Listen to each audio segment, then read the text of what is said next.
practice, experimenting with some movements and just allowing yourself this space to do whatever feels okay for you. I'm going to offer some invitations, but don't feel you have to do them. It's not anything about performing, it's not exercise, it's just an opportunity to see what it's like to move the body. So if we begin by placing both feet flat to the floor and just sitting in a place where you're comfortable, but you might want to sit towards the edge of the seat so that your spine is free moving. And then placing your hands onto your knees and becoming interested in your shoulders, just beginning to lift them up and drop them down, almost as though there were strings lifting them up and then somebody was cutting the strings and they were dropping down. And seeing what it's like to take the attention inside to notice how this feels kind of inside out. So one more time, just lifting up. You might want to see how high you can lift before it becomes a strain, and dropping down. And then turning the hands over so the backs of the hands are onto the knees. We start with really soft palms. And then becoming curious, just maybe with one hand at a time, how it feels to begin to stretch the fingers. And then adding in the stretch of the thumb. Being really curious about whether you feel it in the fingers or in the palm of the hand or even in the wrist. And then releasing the stretch. We'll do that a couple more times. Noticing how far you want to go with the stretch. When stretch starts to feel like strain. When you want to release back to a soft palm. And when the palm is soft, how does that feel? Being really interested in whether the sensations are on the surface or deeper in. And if you want to close your eyes for a minute, that's an option too, to connect to any sensations inside or underneath the skin. And then we might go the other way and begin to screw the hand up into a fist. And you can have your thumb on the outside or the inside. Just be a bit careful with your thumb joint. You can experiment with this. To squeeze, squeeze, squeeze until all the blood starts to drain out. Again, notice if you're somebody who tries really hard, maybe it's nicer not to try quite so hard. Or if you're somebody who tends to kind of like take it really easy with life, a little bit cautious, maybe to experiment with going a little bit further. So just finding that edge where you kind of live your life, just in this one movement to explore and experiment with other options, just to see what it feels like. So squeezing and then releasing.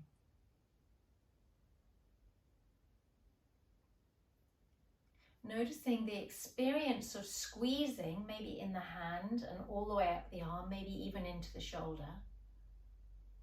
The experience of doing, and then as the squeeze vanishes, the experience of non-doing or undoing or being, whatever word you want to use. So if I'm silent for a minute, you could just take this time. You might want to close your eyes or find a fuzzy spot on the floor in front of you to really go inward. Squeezing. Noticing when you want to release. Releasing.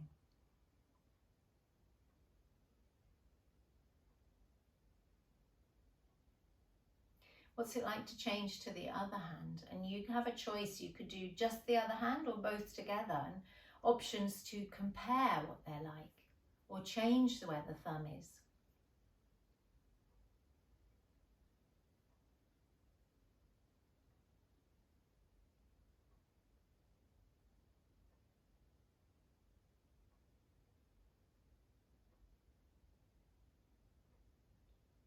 What are you noticing right now?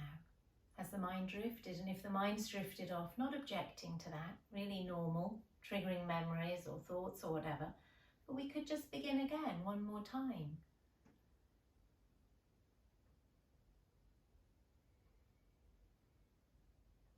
And as we approach the end of the 5-minute practice, you might want to decide, well, that's enough for today. Come back to the rest of this another day. So really feeling into how it is for you right now to continue for another 5 minutes, or whether to call it a day. And if you've decided to continue, then we just begin to experiment with the hands with these movements and noticing if the breath might want to join in.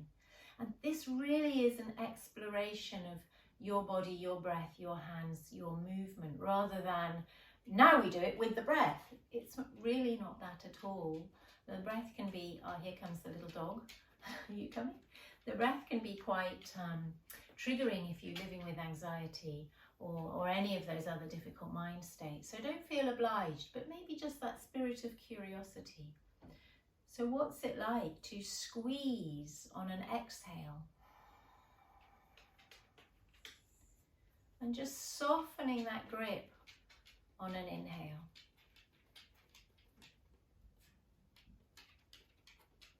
But not being too strict about the boundaries of when exhales and inhales start and finish. Really soft around this with your exploration. Squeezing as you exhale, softening as you inhale. And what's it like to do it the other way, to soften on an exhale? And maybe we go to the other movement of letting the fingers open. So on the exhale, and on the inhale, the fingers closing again.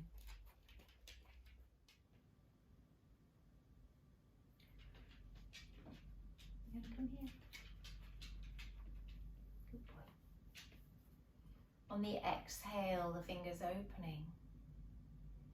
On the inhale, the fingers softly curling. And you can choose whether on the exhale to softly open or go into the stretch.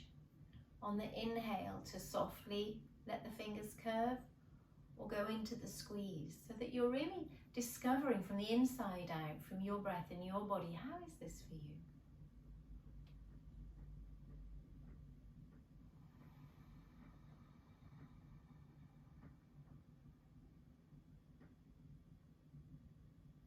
Eyes open or eyes closed. And if the mind's wandered or drifted, knowing that that's inevitable, that's definitely always going to happen at some point, and just seeing what it's like to begin again, training this muscle of choosing to begin again.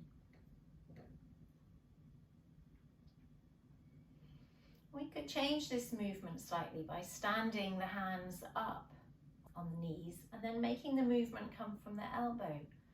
So if you want to, you could bring the hand towards the chest or the heart on an inhale, moving it back on an exhale. Changing hands. And because I'm talking, the rhythm of my inhale and exhale is all muddled up. You can only speak on an exhale. So my hands are moving, but they're not moving in time with my breath. So don't feel you have to follow my rhythm. Really let this be your own rhythm.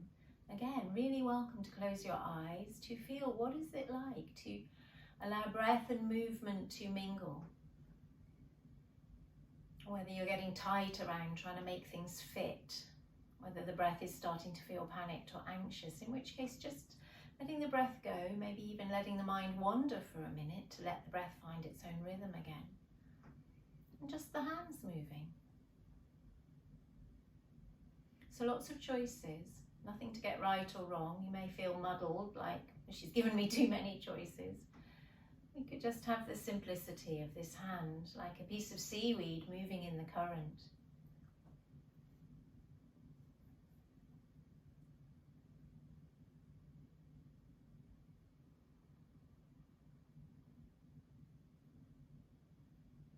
Maybe for a moment just turning attention towards whatever emotion is here, has arisen or is arising.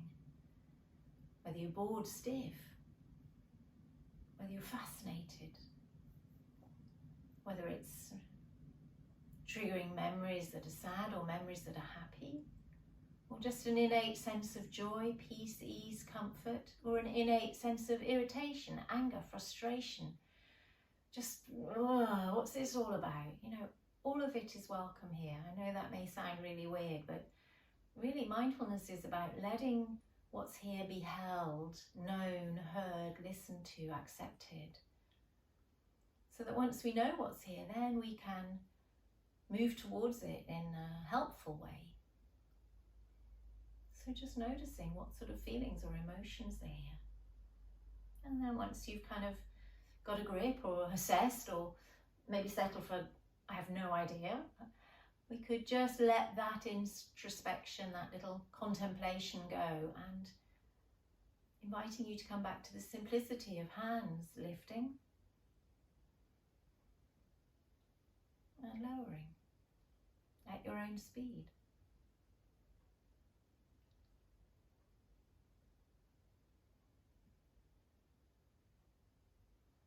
You may find there's some natural pauses. Maybe your hands have stopped moving, or you want your hands to stop moving. Really letting that be okay. Being led by what the body needs, a moment of stillness.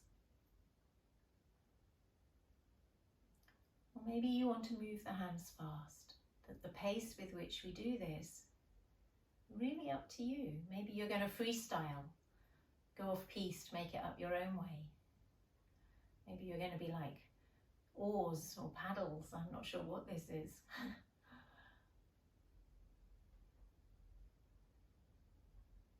These movements are just an exploration of body,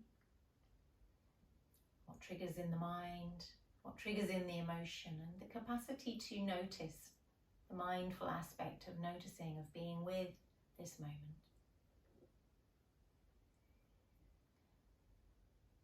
So as we approach 10 minutes, you may decide that's enough for today and see you another time, or you may want to stay a little bit longer if you are curious and interested. And if you're staying, then what we might do is come a little closer to whether any of this has been helpful or lovely or easy, untriggered, calming. I don't know what the word is for you, but any sense within you that this has been useful. We could just do this business of installing this. So just noticing, first of all, the positive, I suppose we could use that word, the positive aspects of this experience. And then really savouring them. Like you're tasting the finest chocolate or the most lovely wine, or you're drinking in the warm sun on your best ever holiday, really savouring. And you can choose which movement was the most useful to you and now replicating that. But with this intention, the mindset of being present in the loveliness of it. Repeating the movement. So I'm going to go back to stretching my hands, but you use whichever one is right for you, with the breath or without the breath. But the invitation is that the awareness connects to the loveliness.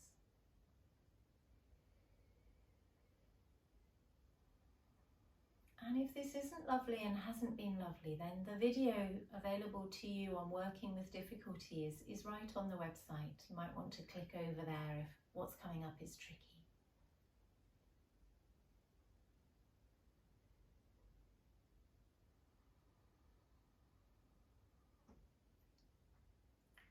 So what we're doing here is noticing positive experience, reversing the bias of the human wiring, just the way we're all made, which focuses on difficulty, and focusing on pleasant or neutral, untriggering, really knowing, okay, that's what's here, and then savouring it so that more and more of our body processes, especially the neurons in the brain, are really connecting to that. And the more they get fired up with registering the experience, the more used to firing up to get connected to that experience. And therefore, this begins to become a really normal, natural brain response and body response to loveliness in the world. This capacity to soak it up. But we're not quite done yet. There's one last phase. And you can have your eyes closed or open for this. If open, then kind of not engaging with too much other than something neutral on the floor. And imagining every cell of your body soaking this loveliness or this neutral experience in. So just like your skin soaks in sunlight to make vitamin D,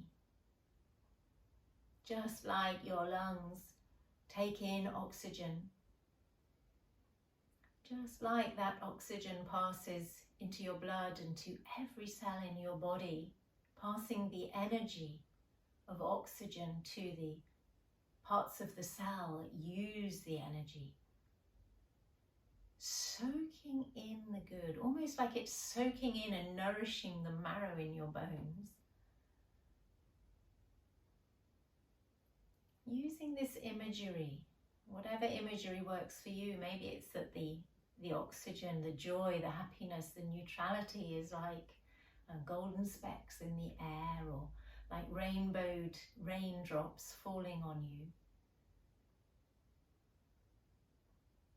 Take some time to find the image that works for you of soaking in, soaking up, absorbing, reprogramming this body to the frequency of joy and happiness, of peace and contentment, of neutral, untriggered life moments. Knowing that we're growing the good, as it's called, inside us. And then we finish this practice just by setting a small intention. An intention, not a goal, not a target, nothing definite, but a real willingness to engage with what's lovely during our day today. To notice those small things that normally just go by and we kind of spot them, like when the dog came, you know, kind of connect to the softness of his fur, but maybe just giving yourself a few extra milli moments of really savouring the loveliness and drinking it in, absorbing it, installing it like a computer program inside of us. So I really hope some of that's been helpful. Join me for another mindful movement video at some point, and wish you well for the rest of your day.